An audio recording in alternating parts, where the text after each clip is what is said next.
Hello friends, welcome to Ari and Craft Talk. இன்னைக்கு நான் உங்களுக்கு என்ன சொல்லி தர போறேன்னா hand embroidery stitchல blanket stitch தான் சொல்லி தர போறேன்.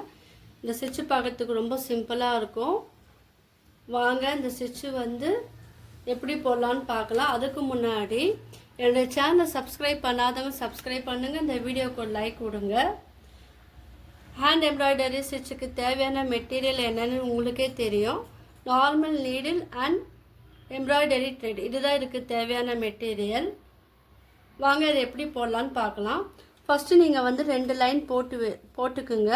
அதில் பாக்ஸாக நீங்கள் போட்டு வச்சுக்குங்க. இப்போது த்ரெட்டு வந்து நான் 3 ஸ்டாண்ட் எடுத்திருக்கேன். த்ரெட்டில் கோக்கும்போது 6 ஸ்டாண்ட் வரும். நான் என்ன பண்ணியிருக்கேன் 3 ஸ்டாண்டில் தான் நாட் போட்டிருக்கேன்.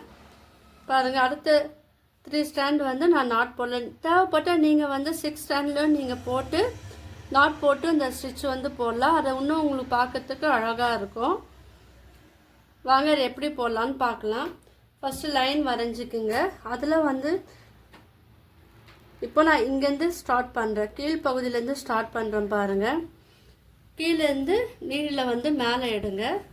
எடுத்துட்டு இதுக்கு ஆப்போசிட் சைடு மேலே இருக்கு இல்லையா, அங்கே வந்து நான் லைன் போட்டுருக்கேன். நீங்கள் 1 சென்டிமீட்டர் போட்டாலும் ஓகே தான், ஏன்னா இது வந்து ஈவனாக வரும். நான் ஒரு சென்டிமீட்டருக்கு லைன் வரைஞ்சிருக்கேன்.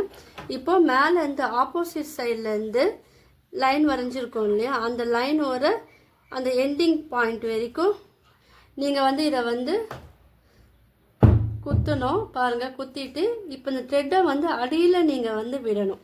விடும்போது நம்மளுக்கு ஒரு பாக்ஸ் போல் வரும். நல்லா பாருங்கள் ஒரு பாக்ஸ் போல் வந்திருக்கு பாருங்கள். இப்போ மறுபடியும் என்ன பண்ணணும், நீங்கள் இப்படி குத்தக்கூடாது. இதுக்கு ஆப்போசிட்லேருந்து பாருங்கள் லைன் வரைஞ்சிருக்கும் இல்லையா, லைன் போட்டு நீங்கள் ப்ராக்டிஸ் பண்ணும் போது உங்களுக்கு இந்த ஸ்டிச் வந்து ஈவனாகவும் இருக்கும், பார்க்கறதுக்கும் அழகாக இருக்கும். இல்லை உங்களுக்கு வந்து இந்த பாக்ஸ் வந்து ரொம்ப கிட்ட வேணும்னா நீங்கள் அதுக்கேற்றப்பல இந்த அகலத்தை வந்து நீங்கள் கம்மி பண்ணிக்கலாம். இப்போது அடுத்த ஸ்டிச்சு பாருங்கள், இதுவும் அதே போல் தான். இப்போ நான் ஸ்டிச்சு மட்டும் கற்றுத்தரல. இப்போ ஃப்ளவரில் வந்து நம்ம இந்த ஸ்டிச்சு வந்து எப்படி யூஸ் பண்ணலாம் அதுவும் நான் வந்து சொல்லித்தர போகிறேன். ஸோ வீடியோவை யாரும் ஸ்கிப் பண்ணாமல் ஃபுல்லாக பாருங்கள். இதெல்லாம் உங்களுக்கு யூஸ்ஃபுல்லான வீடியோ தான். உங்களுக்கு பாருங்கள் ஈவனாக அழகாக வந்துருச்சு பாருங்கள். நான் இதுக்கு முன்னாடி ஒரு வீடியோ நான் அப்லோட் பண்ணியிருக்கேன் ஹேண்ட் எம்ப்ராய்டரி ஸ்டிச்சு. அது என்ன ஸ்டிச்னா துலிப் ஸ்டிச் தான் அப்லோட் பண்ணியிருக்கேன். இது வரைக்கும் பார்க்காதவங்க அந்த வீடியோவை போய் பாருங்கள், உங்களுக்கு யூஸ்ஃபுல்லாக இருக்கும். நான் ஹேண்ட் எம்ப்ராய்டரி ஸ்டிச் வந்து 7 ஸ்டிச் வந்து வீடியோவாக அப்லோட் பண்ணியிருக்கேன். இது வந்து 8வது வீடியோ. ஸோ நான் இந்த வீடியோவுக்கு நடுவில் வந்து கொஸ்டின் கேட்பேன். இப்போ பாருங்கள், இதே மெத்தடில் ஃபாலோ பண்ணி தான் அந்த லைன் ஃபுல்லாகவே நம்ம ஃபினிஷ் பண்ணணும். மேலேருந்து கீழே விட்டுட்டு அந்த த்ரெட்டை வந்து அடியில் விட்டு எடுக்கும் போது உங்களுக்கு இந்த பாக்ஸ் டைப்பில் வரும். உங்களுக்கு என்ன விருப்பமான கலரோ அதை வந்து நீங்கள் வந்து சூஸ் பண்ணி நீங்கள் அந்த டிசைன் வந்து நீங்கள் போடலாம். நான் க்ரீன் கலர் எடுத்திருக்கேன். இப்போ பாருங்கள் அழகாக நம்ம இது போட்டு முடிச்சிட்டோம். இப்போ என்ன பண்ணுங்கள், ரொம்ப த்ரெட்டை வந்து நீங்கள் இழுக்காதீங்க, ஏன்னா கிளாத் வந்து சுருங்கும். இப்போ இது ஃபினிஷிங் எப்படி பண்ணலான்னு பார்க்கலாம். இப்போ இது பக்கத்தில் நான் என்ன பண்ணுறேன், நீடில் வந்து குத்தி கீழே எடுத்துட்டு நம்ம நார்மலாக நாட் போடுவோம் இல்லையா, அதே போல் நாட் போட்டு இது ஃபினிஷ் பண்ணிடுங்க. இப்போது ஃப்ளவரில் வந்து இந்த ஸ்டிச்சு எப்படி யூஸ் பண்ணலாம் நான் டீட்டெயிலாக சொல்லித்தரேன். இப்போ என்ன பண்ணுங்கள், 5 பெட்டல் இருக்கிறப்பல ஒரு ஃப்ளவர் வரைஞ்சிருக்கேன். நீங்கள் 4 பெட்டல் கூட நீங்கள் வரையலாம். இப்போ எக்ஸாம்பிளுக்காக நான் 5 பெட்டல் வரைஞ்சிருக்கேன். இதில் வந்து இந்த பிளாங்கெட் ஸ்டிச் வந்து எப்படி போடலான்னு நான் சொல்லித்தரேன். ஸோ கவனமாக பாருங்கள். இப்போது ஒரு சர்க்கிள் வரைஞ்சிருக்கேன். இப்போ அந்த சர்க்கிள்லேருந்து நீரில் வந்து எடுத்துட்டு நான் வந்து இதுக்கு ஸ்கை ப்ளூ கலர் எடுத்துருக்கேன். இப்போ பாருங்கள், த்ரெட்டை வந்து இதுக்கு ஆப்போசிட் சைடில் அந்த ஃப்ளவர் நம்ம போட்டிருக்கோம் இல்லையா, அதுக்கு ஆப்போசிட் சைடில் வந்து நீங்கள் எடுக்கணும்.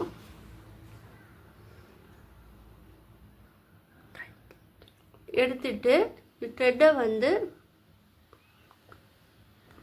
இப்போ நான் இந்த இடத்துல எடுத்துருக்கேன்னா நீங்கள் என்ன பண்ணி இதை விட்டுட்டு அது பக்கத்தில் வந்து நீங்கள் எடுங்க.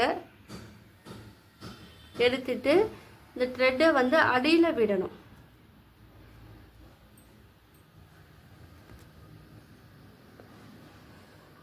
அடியில் விடும்போது கொஞ்சம் பார்த்து நீங்கள் ஸ்டிச் பண்ணுங்கள்.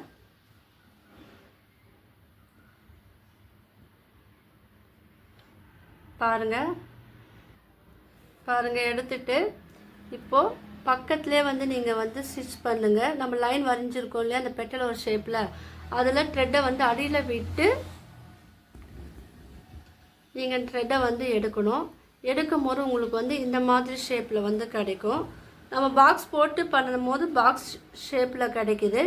இப்போ இது ஒரு பக்கத்துலேயே நீங்கள் என்ன பண்ணணும், இந்த பெட்டலுக்கு பக்கத்துலேயே விட்டு இந்த த்ரெட்டை வந்து அடியில் விட்டு எடுக்கணும். பாருங்கள், இது கொஞ்சம் நீங்கள் பொறுமையாக தான் போடணும். ஹேண்ட் எம்ப்ராய்டரிங் நீங்கள் பொறுமையாக தான் போடணும். அந்த பா ஷேப் வந்து இதில் வருது பாருங்கள். நீங்கள் பக்கத்தில் போடும்போது இன்னும் ஸ்டிச்சு வந்து அழகாக இருக்கும். லீஃபில் மட்டும் கிடையாது, ஃப்ளவரில் மட்டும் கிடையாது, லீஃப்லேயே வந்து இந்த ஸ்டிச்சு வந்து நீங்கள் போடலாம். அதுவும் பார்க்கறதுக்கு அழகாக இருக்கும். ஹேண்ட் எம்ப்ராய்டரி எல்லாமே நம்ம ஃப்ளவரில் வந்து நம்ம ட்ரை பண்ணும்போது அது பார்க்கறதுக்கு ரொம்ப அழகாக இருக்கும். இப்போ இந்த மாதிரி தான் வந்து இந்த ஃப்ளவரில் வந்து போடணும் பாருங்கள். கீழேருந்து மேலே குத்திட்டு இந்த த்ரெட்டை வந்து அடியில் நீங்கள் எடுத்துகிட்டு போகணும். எடுத்துகிட்டு போயிட்டு நீங்கள் பாருங்கள், த்ரெட்டை வந்து பொறுமையாக இழுக்கும் போது உங்களுக்கு இந்த ஷேப்பில் கிடைக்கும். நீங்கள் வந்து 6 ஸ்டாண்ட் எடுத்து போடும் போது உங்களுக்கு வந்து இன்னும் இந்த ஷேப் வந்து அழகாக இருக்கும், நல்லா தடிமனாக கிடைக்கும். நான் வந்து 3 ஸ்டாண்ட் எடுத்து போடுறதுனால எனக்கு இந்த மாதிரி வந்து வருது. நீங்கள் வந்து 6 ஸ்டாண்ட் ட்ரை பண்ணிங்கன்னா உங்களுக்கு இதை விட இன்னும் தடிமனாக இருக்கும். பாருங்கள், இந்த மாதிரிலாம் நீங்கள் வந்து ப்ளவுஸில் போடும் போது இது வந்து பார்க்கறதுக்கு அழகாக இருக்கும். ஆரி ஒர்க் வந்து கற்றுக்க முடியாதவங்க கூட இந்த எம்ப்ராய்டரி ஸ்டிச்செலாம் நீங்கள் போட்டும் உங்கள் ப்ளவுஸில் வந்து நீங்கள் பழகலாம். இதுவும் இந்த மாதிரி போடும் போது இது வந்து அழகாக இருக்கும். இது வந்து நீங்கள் வந்து ரொம்ப இழுக்க தேவையில்ல. பாருங்கள், இப்போ எந்த லென்த்து டிஸ்டன்ஸ் மட்டும் நீங்கள் பார்த்துக்குங்க. டிஸ்டன்ஸ் மட்டும் பார்த்துக்கிட்டு அதுக்கேற்றப்போ இந்த ஸ்டிச்சு வந்து போட்டுக்கிட்டே வரணும். பாருங்கள், இது ஃபினிஷிங் நீங்கள் பார்க்கும் போது இது அழகாக இருக்குது. இல்லை உங்களுக்கு கிட்ட வேணும்னா நீங்கள் வந்து கிட்டே நீங்கள் வந்து போடலாம். இது ஜஸ்ட்டு ஐடியா. நீங்கள் வந்து வேறு இமேஜில் வரைஞ்சி இந்த மாதிரி நீங்கள் பிளாங்கெட் ஸ்டிச் வந்து ட்ரை பண்ணும் போது அதுவும் பார்க்கறதுக்கு அழகாக இருக்கும். என்னுடைய வீடியோ பார்த்து நீங்கள் எதனா ட்ரை பண்ணியிருந்தீங்கன்னா எனக்கு ஃபோட்டோவாக நீங்கள் வந்து சென்ட் பண்ணி அனுப்பலாம். நான் இந்த வீடியோ மட்டும் இல்லாமல் aari basic and advance video, fabric painting video, ரோச்சஸ் class video, silk jewellery making வீடியோவை நான் அப்லோட் பண்ணியிருக்கேன். ஸோ அந்த வீடியோவும் போய் பாருங்கள். கிளாஸும் வந்து எடுக்கிறேன். ஸோ என் கிளாஸில் ஜாயின் பண்ண விரும்புனீங்கன்னா நீங்கள் கீழே வந்து டிஸ்கிரிப்ஷனில் என்னுடைய மொபைல் நம்பர் தரேன், வாட்ஸ்அப் லிங்க்கும் நான் தரேன். அதில் நீங்கள் ஜாயின் பண்ணிக்கலாம். டீட்டெயில் வந்து கேட்டு தெரிஞ்சுக்கலாம். பாருங்கள், இந்த ஹேண்ட் எம்ப்ராய்டரி கிளாஸில் நீங்கள் ஜாயின் பண்ண விரும்பினாலும் நீங்கள் வந்து ஜாயின் பண்ணலாம். என்னுடைய லைவ் வீடியோவை நான் அப்லோட் பண்ணியிருக்கேன். அதில் நான் என்னென்ன பண்ணியிருக்கேனோ அதெல்லாம் வந்து நான் போட்டிருக்கேன். அது நீங்கள் வந்து அந்த வீடியோவை பார்க்கும்போது, லைவ் வீடியோ பார்க்கும்போது உங்களுக்கு ஒரு ஐடியா கிடைக்கும். ஸோ நீங்கள்லாம் இது இருக்க என்னோடய சேனலை வந்து சப்ஸ்கிரைப் பண்ணாதாங்க சப்ஸ்கிரைப் பண்ணிங்கன்னா எனக்கு ஒரு என்கரேஜாகவும் மோட்டிவேஷனாகவும் இருக்கும். பாருங்கள், இப்போ இந்த பெட்டல் ஷேப் வந்து எவ்வளோ அழகாக வந்திருக்கு பாருங்கள். இதே மாதிரி தான் போனோம். இப்போ அடுத்த பெட்டல்லையே வந்து எப்படி போடணுன்னு நான் சொல்லித்தரேன். கண்டினியூவாக நீங்கள் போடும் போது தான் உங்களுக்கு இந்த ஸ்டிச்சு வந்து அழகாக இருக்கும். நீங்கள் சாரீ பிளைன் சாரியில் கூட நீங்கள் இதை அப்புறம் ஸ்டிச்சு வந்து போடும் போது உங்களுக்கு அது இன்னும் கொஞ்சம் அழகாகவும் இருக்கும். நீங்களே ஒர்க் பண்ண அந்த ஃபீலிங் வந்து அதில் இருக்கும். இந்த மாதிரி தான் இதில் வந்து போனால் நான் இதை வந்து ஃபினிஷ் பண்ணிவிட்டு காமிக்கிறேன். இப்போ நான் சொல்லி கொடுத்த மெத்தடை ஃபாலோ பண்ணி நீங்கள் ஸ்டிச்சு வந்து அடுத்தடுத்து போடணும். உங்களுக்கு கிட்ட வேணும்னா நீங்கள் நெருக்கமாக போடலாம், இல்லை டிஸ்டன்ஸ் வேணும்னாலும் நீங்கள் தள்ளியும் போடலாம். இதே போல் நீங்கள் போடும் போது உங்களுக்கு வந்து பார்க்கறதுக்கு அழகாக இருக்கும். சாரியில் ட்ரை பண்ணலாம், ப்ளவுஸில் ட்ரை பண்ணலாம். அங்கங்கே நீங்கள் பார்க்கும்போது லுக்கு வந்து அழகாக இருக்கும். கலர் வந்து நீங்கள் த்ரெட்டு வந்து அந்த சாரீக்கு ஏற்ற கலரில் யூஸ் பண்ணுங்கள், ப்ளவுஸுக்கு ஏற்றப்பில் யூஸ் பண்ணுங்கள். இப்போ ஓரளவுக்கு வந்து இது ஃபினிஷ் பண்ணி நம்ம முடிச்சிட்டோம். இப்போ கீழே வந்து கொடுத்துட்டு த்ரெட்டை எடுத்து வந்து நாட் போட்டு ஃபினிஷ் பண்ணிடுங்க. அதில் வந்து ஒரு பர்ல் பீடு இல்லைன்னா கோல்டன் பீடு போட்டு நீங்கள் இது வந்து ஃபினிஷ் பண்ணிடணும். நாட் போட்டு ஃபினிஷ் பண்ணிடுங்க. உங்களுக்கு அந்த வீடியோ பிடிச்சிருக்கும்னு நினைக்கிறேன். பிடிச்சினா லைக் பண்ணுங்கள், ஷேர் பண்ணுங்கள், கமெண்ட் பண்ணுங்கள். என்னோடய சேனல் வந்து சப்ஸ்கிரைப் பண்ணுங்கள்.